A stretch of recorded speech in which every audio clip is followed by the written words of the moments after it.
Sometimes pain attempts a roadblock on your journey through life. And one way to get back on track to your destiny is to equip yourself with the lion to overcome that roadblock. I would like to introduce Dr. Al Marcello to the program. Dr. Marcello is the founder of the Marcello Integrative Medical Clinic in El Paso, Texas. I would like to start with the opioid crisis that is eating its way through the heart of America. Can you give us a brief history of opioid use in the United States? Hi, Danny. Thank you for the invite. Yes, I want to start with the official documented use of opioids in America goes back to the 1860s, but we all know that the poppy plant that is used for the production of opioids has been in existence through life, right? So I'm sure it's before that, but the first documented history of it started in the 1860s. I'll fast forward you to 1914, where the Harrison Act was passed.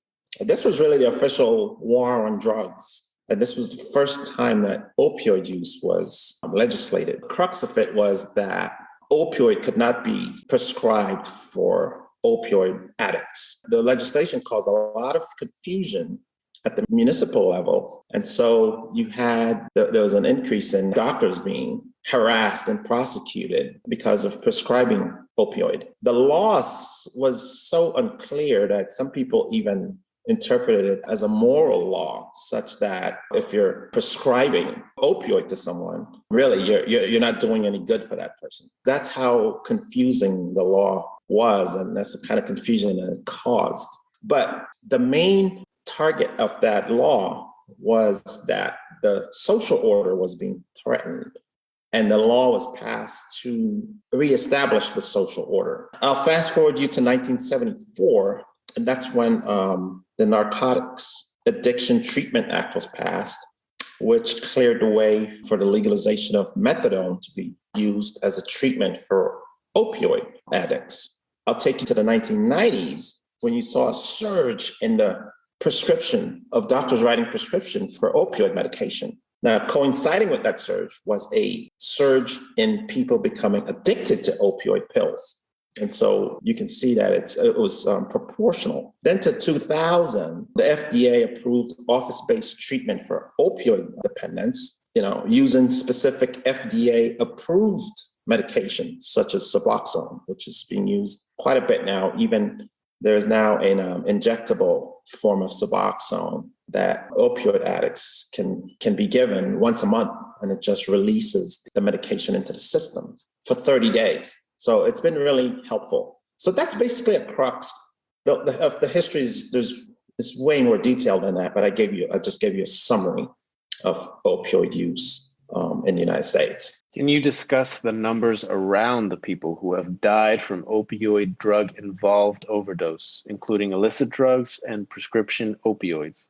Yes. Look, I mean, in 1999, there were less than 20,000 people who died from opioid and illicit drug overdose, okay? And this is illicit drug plus prescription opioid drugs that we're talking about. By 2020, there was 91,799 people who died, which was in the year 2020 alone. So that's 5 times as many people as in 1999. So I'll say that again. In 1999, there were less than 20,000 people who died from overdose. By 2020, there was 91,799 people who died from overdose in that 1 year, 2020 alone. 5 times as many people. So you can see the trajectory linked directly to the increase in the writing of prescription opioid medications. For the sake of someone who got an injury within the past 24 hours, who's experiencing mild to moderate pain, what can they do other than taking medication to relieve their pain right now? Okay, it's important to know that if you're experiencing mild to moderate pain from an injury, if it's a joint, if it's the back, which is very common, if it's within 48 hours, you should use a cold pack, not a heat pack. A cold pack is what you want to use. And if you don't have one, you can get one at a pharmacy. If not, you can actually put ice in a towel, put it at the place where you're hurting from that injury.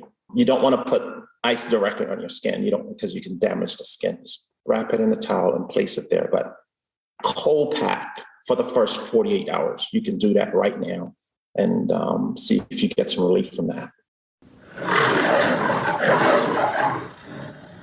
Sometimes pain attempts a roadblock on your journey through life. And one way to get back on track to your destiny is to equip yourself with the lion to overcome that roadblock.